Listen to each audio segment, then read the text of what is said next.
श्रीमद् भगवत गीता साक्षात भगवान की दिव्य वाणी है। इसकी महिमा अपार है, अपरिमित है। उसका यथार्थ में वर्णन कोई नहीं कर सकता। शेष, महेश, गणेश भी इसकी महिमा को पूरी तरह से नहीं कह सकते, फिर मनुष्य की तो बात ही क्या है। गीता सर्वशास्त्रमयी है। इसे सारे शास्त्रों का खजाना कहा जाता है। गीता का भली भांति ज्ञान हो जाने पर सभी शास्त्रों का तात्विक ज्ञान अपने आप हो जाता है। गीता को हम भगवान से भी बढ़कर कहें तो कोई अत्युक्ति नहीं होगी। भगवान ने स्वयं कहा है, मैं गीता के आश्रय में रहता हूँ। गीता मेरा श्रेष्ठ घर है। गीता के ज्ञान का सहारा लेकर ही मैं तीनों लोकों का पालन करता हूँ। श्रीमद् भगवत गीता एकमात्र ऐसा ग्रंथ है जो मनुष्य को जीने का सही तरीका बताती है। गीता जीवन में धर्म, कर्म और प्रेम का पाठ पढ़ाती है। श्रीमद् भगवत गीता का ज्ञान मानव जीवन और जीवन के बाद का जीवन दोनों के लिए उपयोगी माना गया है। भगवत गीता में कुल 18 अध्याय है और 700 श्लोक है, जिसे सभी के लिए पढ़ पाना थोड़ा मुश्किल है। इसीलिए आज के इस बेहद ही खास वीडियो में हम श्रीमद् भगवत गीता के 201 विचारों के बारे में बात करने वाले हैं, जिन्हें जानकर आप श्रीमद् भगवत गीता का सही मतलब समझ पाएंगे। इसलिए इन विचारों को आप हर रोज रात में सोने से पहले सुने। तो चलिए अब देर नहीं करते हुए वीडियो शुरू करते हैं। भगवान श्री कृष्ण कहते हैं, व्यक्ति को सदैव बुराई से बचकर रहना चाहिए। अगर कोई बुरा कर्म करता है तो वह कर्म उसको अपने जीवन में भोगना ही पड़ता है। जिस प्रकार सैकड़ों गायों के बीच बछड़ा अपनी माँ को खोज लेता है, ठीक उसी प्रकार कर्म का फल आपको हजारों के भीड़ में भी खोज लेगा। माधव कहते हैं, किसी जीव को कष्ट देकर आप मुझे खुश नहीं देख सकते हो। श्री कृष्ण जगत के स्वामी है। वह कण कण में निवास करते हैं। छोटे से छोटे जीव के हृदय में ईश्वर का वास होता है। उस जीव को कष्ट का अनुभव होना ईश्वर को कष्ट का अनुभव कराता है। इसीलिए किसी भी जीव को कष्ट देना ईश्वर को कष्ट देने के समान है। मृत्यु एक अटल सत्य है, जिसे कभी बदला नहीं जा सकता है। इस संसार का जब से निर्माण हुआ है, तब से जन्म मृत्यु का चक्र चलता आ रहा है। जिस प्रकार मनुष्य अपने पुराने वस्त्रों को त्याग कर नए वस्त्र धारण करता है, ठीक उसी प्रकार आत्मा पुराने व्यर्थ शरीर को त्याग कर नए शरीर को धारण करती है। ये प्रकृति का नियम है। इस सत्य को स्वीकार करके भयमुक्त होकर आज में जीना चाहिए। ज्ञानी व्यक्ति ना तो मरने वाले का शोक करते हैं और ना ही उनका शोक करते हैं जो अभी जिंदा है, क्योंकि वो जानते हैं जो मर गया वो फिर से जन्म लेगा और जो जिंदा है वो एक दिन जरूर मरेगा। केवल ज्ञान ही एक ऐसा अक्षय तत्व है जो कहीं भी, किसी भी अवस्था में और किसी भी काल में मनुष्य का साथ नहीं छोड़ता। धरती पर जिस प्रकार मौसम में बदलाव आता है, ठीक उसी प्रकार जीवन में भी सुख दुख आता जाता रहता है। युद्ध हो या जीवन, सफलता केवल 3 शस्त्रों से प्राप्त होती है: धर्म, धैर्य और साहस। कोई भी मनुष्य जन्म से नहीं बल्कि अपने कर्मों से महान बनता है। कुछ पाना है तो खुद पर भरोसा कीजिए, क्योंकि सहारे कितने भी सच्चे और अच्छे हो, साथ छोड़ ही जाते हैं। मित्र गरीब है या अमीर मायने नहीं रखता, बल्कि वो आपके बुरे समय में आपका साथ कितना देता है यह मायने रखता है। धर्म चाहे जो भी हो, अच्छे इंसान बनो। हिसाब तुम्हारे कर्म का होगा, धर्म का नहीं। खुशी के लिए काम करोगे तो खुशी नहीं मिलेगी, लेकिन खुश होकर काम करोगे तो खुशी जरूर मिलेगी। जब आप दूसरों के लिए अच्छा चाहते हैं तो वही अच्छी चीजें आपके जीवन में वापस आती है। यही प्रकृति का नियम है। आपका मूल्य इससे तय नहीं होता कि आप क्या है, यह इससे तय होता है कि आप खुद को क्या बनाने की क्षमता रखते हैं। हंसता हुआ मन और हंसता हुआ चेहरा, यही सच्ची संपत्ति है।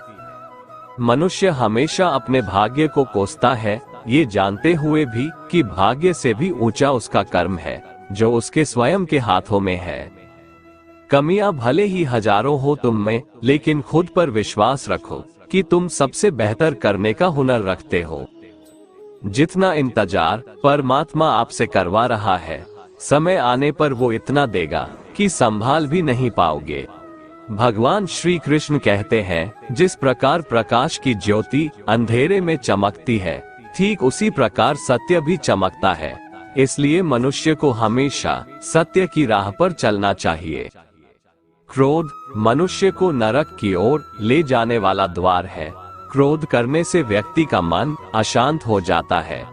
वो आवेश में आकर कई बार अपना ही नुकसान कर बैठता है। भगवान श्री कृष्ण कहते हैं, मनुष्य को क्रोध करने से बचना चाहिए। कितना भी गुस्सा आए, स्वयं को शांत रखने का प्रयास करें। दूसरों का भला करने वाले मनुष्य को हमेशा कष्टों का सामना करना पड़ता है, क्योंकि हमेशा फल देने वाले वृक्ष को भी पत्थरों की मार सहनी पड़ती है। सत्य से कमाया धन हर प्रकार से सुख देता है, छल कपट से कमाया धन दुख ही दुख देता है। चुप रहने से बड़ा कोई जवाब नहीं, और माफ कर देने से बड़ी कोई सजा नहीं होती।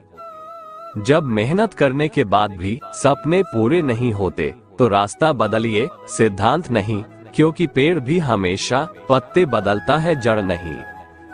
किसी की संगत से आपके विचार शुद्ध होने लगे तो समझ लेना वह कोई साधारण व्यक्ति नहीं है। आपका कठिन समय ही आपको मजबूत बना देता है। एक समझदार व्यक्ति वही है जो दूसरों को देखकर उनकी विशेषताओं से सीखता है, उनसे तुलना और ईर्ष्या नहीं करता। संबंध बड़ी बड़ी बातें करने से नहीं, छोटे छोटे भाव को समझने से गहरे होते हैं। यदि सब कुछ खोकर भी आप में कुछ करने की हिम्मत बाकी है, तो समझ लीजिए आपने कुछ खोया ही नहीं। कर्म ही सबसे बड़ा धर्म है। भगवान श्री कृष्ण गीता में अर्जुन को उपदेश देते हुए कहते हैं, व्यक्ति कर्म करने के लिए ही पैदा हुआ है और बिना कर्म किए कोई रह नहीं सकता। मनुष्य को परिणाम की चिंता किए बिना अपने कर्तव्यों का पालन करना चाहिए। कृष्ण अपने भक्तों को कर्म का मार्ग दिखाते हुए कहते हैं, अपने कर्म समाज के प्रति और मानव कल्याण के प्रति केंद्रित करते हुए करो, बाकी फल की चिंता मत करो। उन सभी कर्मों को मुझे समर्पित करो। इस मार्ग को अपनाकर तुम मुझे प्राप्त कर सकते हो, मेरे प्रेम का भागीदार बन सकते हो। इस संसार में आज जो तुम्हारे पास है, कल वो किसी और का था, परसों वो किसी और का होगा।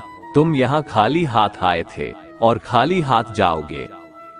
कोई आपका साथ ना दे तो निराश मत होना, क्योंकि परमात्मा से बड़ा हमसफर कोई नहीं होता। खुशी आजादी पर निर्भर होती है, और आजादी इस बात पर निर्भर होती है कि आप कितने साहसी हैं। विश्वास के बगैर इस दुनिया में कोई भी रिश्ता ज्यादा देर तक कायम नहीं रह सकता। यदि किसी भूल के कारण कल का दिन दुख में बीता, तो उसे याद कर आज का दिन व्यर्थ ना करे। जो लक्ष्य में खो गया, समझो वही सफल हो गया। आप जो कर रहे हैं, उससे अगर आप प्यार करते हैं, तो आप जरूर सफल होंगे। मन पर नियंत्रण रखना जरूरी है। मनुष्य का मन वायु की तरह चंचल है। यह मन ही है जो मनुष्य को काम वासनाओं की तरफ भटकाता रहता है। अगर जीवन को सफल बनाना है, तो मन पर काबू करना बहुत जरूरी है। मन को वश में करने से दिमाग की शक्ति केंद्रित होती है, जिससे कार्यों में सफलता मिलने लगती है। गीता के अनुसार जिस व्यक्ति ने अपने मन पर काबू पा लिया, वह मन में पैदा होने वाली बेकार की चिंताओं और इच्छाओं से भी दूर रहता है। साथ ही व्यक्ति अपने लक्ष्य को भी आसानी से प्राप्त कर लेता है। अगर मन को वश में नहीं करोगे, तो वह तुम्हारा सबसे बड़ा शत्रु बन जाएगा। अज्ञानी व्यक्ति स्वयं के लाभ के लिए कार्य करते हैं, जबकि बुद्धिमान लोग विश्व के कल्याण के लिए कार्य करते हैं। यदि किसी काम को करने में डर लगे, तो याद रखना ये संकेत है कि आपका काम वाकई में बहादुरी से भरा हुआ है। कमजोर व्यक्ति से दुश्मनी ज्यादा खतरनाक होती है, क्योंकि वह उस समय हमला करता है जिसकी आप कल्पना भी नहीं कर सकते। झूठ कितना भी बलवान क्यों ना हो, वो सच को नहीं दबा सकता। अपने विचारों को पवित्र बनाओ, क्योंकि व्यक्ति अपने विचारों से ही अनंत काल तक जीवित रहता है। इतना कमजोर मत बनो कि कोई आपको तोड़ सके, बल्कि इतना मजबूत बनो कि आपको तोड़ने वाला खुद ही टूट जाए।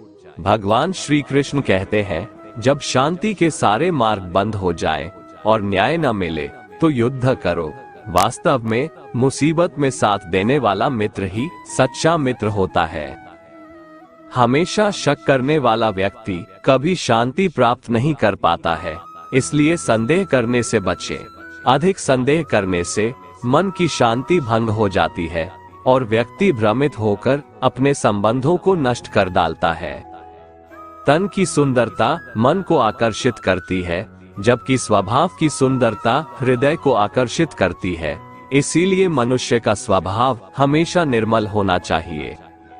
कौन क्या कर रहा है, कैसे कर रहा है और क्यों कर रहा है, इन सब से आप जितना दूर रहेंगे उतना ही खुश रहेंगे। जिंदगी में हम कितने सही हैं और कितने गलत हैं, ये सिर्फ दो लोग जानते हैं, एक परमात्मा और दूसरी हमारी अंतरात्मा। भगवान श्री कृष्ण कहते हैं, जिस मनुष्य के अंदर ज्ञान की कमी और ईश्वर में श्रद्धा नहीं होती, वो मनुष्य जीवन में कभी भी आनंद और सफलता को प्राप्त नहीं कर पाता। भगवान कहते हैं, जो मनुष्य सुख और दुख में शांत रहता है, जिसके राग, भय और क्रोध नष्ट हो गए हैं, जो मनुष्य शुभ और अशुभ वस्तु को पाकर न प्रसन्न होता है और न द्वेष करता है, जिन्होंने अपनी इंद्रियों को वश में कर लिया है, वह स्थिर बुद्धि मनुष्य मुनि के समान है। ऐसा मनुष्य स्थिर चित्त और इंद्रियों को वश में करके ज्ञान द्वारा परमात्मा को प्राप्त करके हमेशा संतुष्ट रहता है।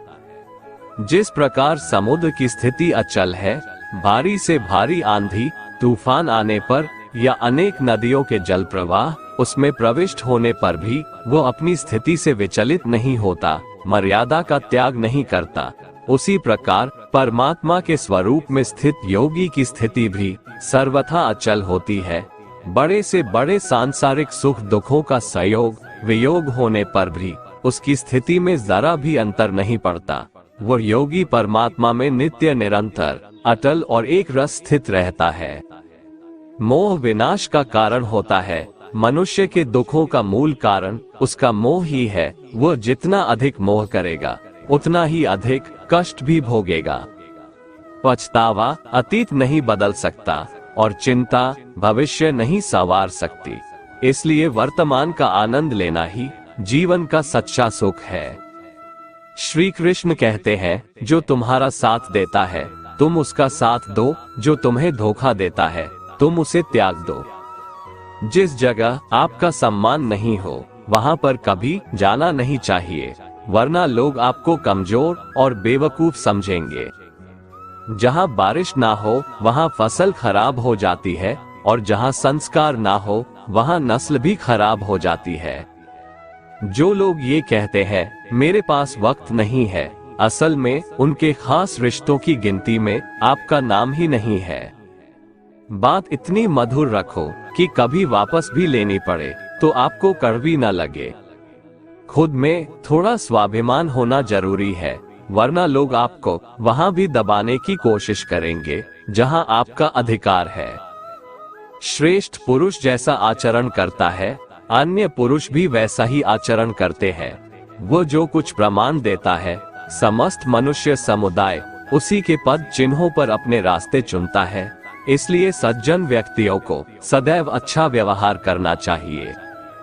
जो मनुष्य ईश्वर में श्रद्धा नहीं रखते, वो अज्ञानी मनुष्य जीवन में कभी भी सुख, शांति और सफलता को प्राप्त नहीं कर पाते। ऐसे मनुष्य की बुद्धि विपरीत हो जाती है। वे लौकिक और पारलौकिक सब प्रकार के सुख साधनों को विपरीत ही समझने लगते हैं। इसी कारण वे विपरीत आचरणों में प्रवृत्त हो जाते हैं। इसके फलस्वरूप उनका इस लोक में और परलोक में पतन हो जाता है। वे अपनी वर्तमान स्थिति से भी भ्रष्ट हो जाते हैं और मरने के बाद उनको अपने कर्मों का फल भोगने के लिए सूकर, कूकर आदि नीच योनियों में जन्म लेना पड़ता है या घोर नरक में पड़कर भयानक यातनाएं भोगनी पड़ती है। भगवान श्री कृष्ण कहते हैं, जो मनुष्य अपने कर्तव्यों का पालन करते हुए विपरीत परिस्थितियों में भी अपने धर्म के मार्ग पर अडिग रहता है और उसके कारण अगर उसकी मृत्यु भी हो जाती है तो वह मृत्यु भी उसके लिए परम कल्याणकारक बन जाता है और उस मनुष्य को स्वर्ग की प्राप्ति होती है। जब तक तुम अपने आप से नहीं हार जाओ तब तक दुनिया की कोई ताकत तुम्हें हरा नहीं सकती है। कमजोर तुम नहीं, तुम्हारा वक्त है और वक्त सबका बदलता है। तुम बस अपना कर्म करते जाओ। जिसने कभी संकट नहीं देखा उसे अपनी ताकत का कभी एहसास नहीं होगा। जो दूसरों की तकलीफों को समझते हैं, जिनमें दया है, जो दिल से अच्छे हैं, उन्हें दोबारा जन्म नहीं लेना पड़ता है। हमारे तामसिक गुण हमारे अंदर हीन भावना पैदा करके हमें खुद को उदास और नुकसान पहुंचाते हैं और हमारे राजसिक गुण हमें ईर्ष्यालु और लोभी बना देते हैं। भगवान श्री कृष्ण कहते हैं, हर मनुष्य को तामसिक और राजसिक गुणों को खत्म करके अपने सात्विक गुणों से परिचित होना पड़ेगा। सात्विक गुण वो है जो आत्मा को अपने आसपास की हर चीज से जोड़े रखता है और उन्हें प्यार करना सिखाता है। तुम्हारा क्या गया जो तुम रोते हो? तुम क्या लाए थे जो तुमने खो दिया? तुमने क्या पैदा किया था जो नष्ट हो गया? तुमने जो लिया यहीं से लिया, जो दिया यहीं पर दिया। जो आज तुम्हारा है कल किसी और का होगा, क्योंकि परिवर्तन ही संसार का नियम है और समय के साथ संसार में हर चीज परिवर्तन के नियम का पालन करती है। भगवान श्री कृष्ण कहते हैं, किसी का अच्छा ना कर सको तो बुरा भी मत करना, क्योंकि दुनिया कमजोर है लेकिन दुनिया बनाने वाला नहीं। जो मनुष्य मुझसे परम प्रेम करके इस परम रहस्य युक्त गीता शास्त्र को मेरे भक्तों में कहेगा, वो मुझको ही प्राप्त होगा, इसमें कोई संदेह नहीं है। उससे बढ़कर मेरा प्रिय कार्य करने वाला मनुष्यों में कोई भी नहीं है तथा पृथ्वी भर में उससे बढ़कर मेरा प्रिय दूसरा कोई भविष्य में होगा भी नहीं। जो मनुष्य श्रद्धायुक्त दोषों से रहित होकर इस गीता शास्त्र का श्रवण भी करेगा, वह भी सभी पापों से मुक्त होकर मेरे परम धाम को प्राप्त होगा। दोस्तों, भगवान श्री कृष्ण की ये बातें अगर आपको पसंद आई तो कमेंट में जय श्री राधे कृष्ण लिखें और ऐसे ही प्रेरणादायक वीडियो देखने के लिए हमारे चैनल को सब्सक्राइब कर लें। जय श्री राधे कृष्ण।